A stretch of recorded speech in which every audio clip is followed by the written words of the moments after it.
Hello dear friends, welcome to my science academy. NVS PGT and second grade chemistry में किस तरह के important questions विलियन topic से बन सकते हैं और प्रीवियस ईयर में यहाँ से किस टाइप के क्वेश्चंस पूछे गए हैं, तो मैंने इसमें इंक्लूड किए हैं एनसीईआरटी बेस्ड क्वेश्चंस और प्रीवियस ईयर के क्वेश्चंस।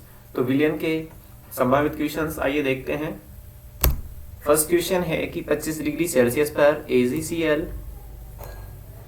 की विलेयता 1.432 इंटू 10⁻³ ग्राम प्रति लीटर है, तो AgCl का विलेयता गुणनफल क्या होगा। तो देखिए, विलेयता होती है √Ksp और ये हमारा Ksp होता है विलेयता का स्क्वायर हो जाएगा यहाँ से, तो ये गुणांक आ जाता है Ksp जो हमारा 2.059 इंटू 10⁻⁶।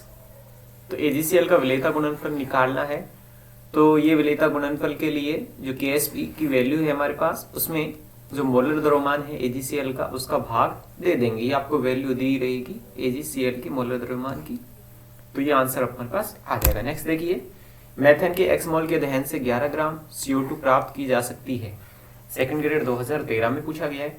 तो देखिए, जो CH4 है उससे दहन होगा, CO2 बन रही है, तो यहाँ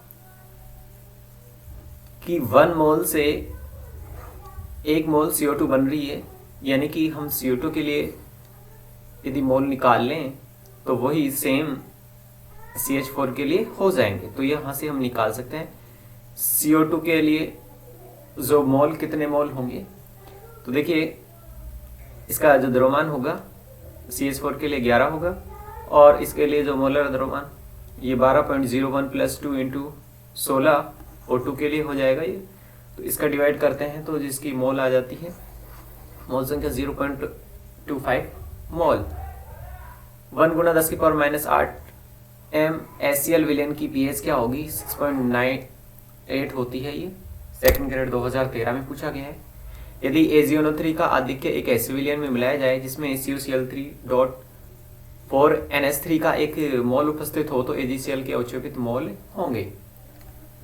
तो देखिए, इक्वेशन इस तरह से पूछा जा सकता है कि यदि AgNO3 का आधिक्य एक मोल विलियन AgCl अवच्छेद करने पर CuCl3NH3 प्राप्त होता है, तो यहाँ x की वैल्यू भी आपसे पूछी जा सकती है कि यहाँ x का मान क्या होगा।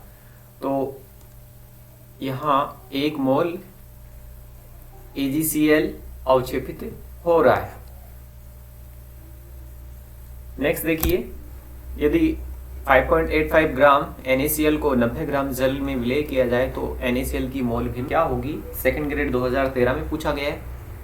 देखिए, NaCl का द्रव्यमान है 5.85 ग्राम, H2O का द्रव्यमान है 90 ग्राम, तो NaCl के मोल क्या होंगे, इसका द्रव्यमान अपन में इसका जो मोलर द्रव्यमान निकालें तो 58.5 होगा, तो ये मोल आ जाएंगे इसके।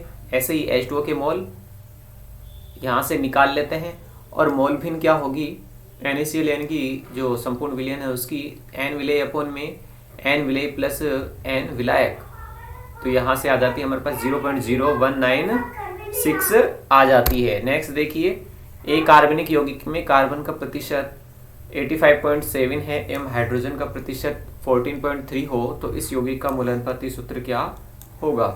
तो ये होगा CH2।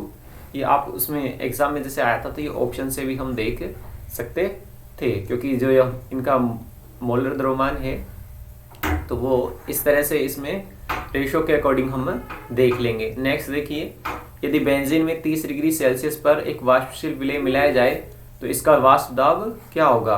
तो वाष्प दाब इसका कम हो जाएगा। सेकंड ग्रेड 2018 में पूछा गया था। बेंजीन में एसिटिक अम्ल का मोलर भार 60 के स्थान पर 118 आता है, कारण है अणुओं का संगुणन होता है।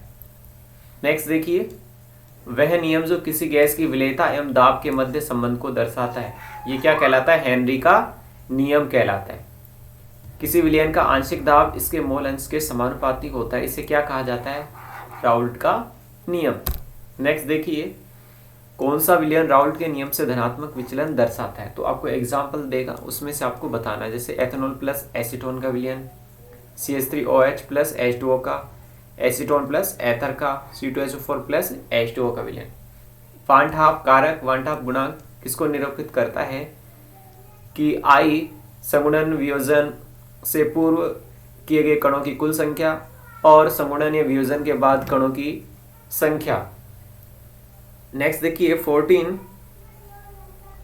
कि जो वाष्प दाब में आपेक्षिक अवनमन है किस संख्या के अनुपात के समानुपाती होता है, तो विलय में अणुओं का और विलयन में अणुओं की कुल संख्या से समानुपाती होता है। नेक्स्ट देखिए उस आदर्श विलयन के लिए क्या स्थितियां होंगी जो सांद्रता की समुची परास पर राउल्ट के नियम का पालन करता है। तो देखिए डेल्टा मिक्स H यानी कि एंथैल्पी उसकी 0, डेल्टा मिक्स V ये भी 0 होगा यानी कि आयतन, और P total P0 XA plus P0B XB, तो ये ओवरऑल रिलेशन होगा।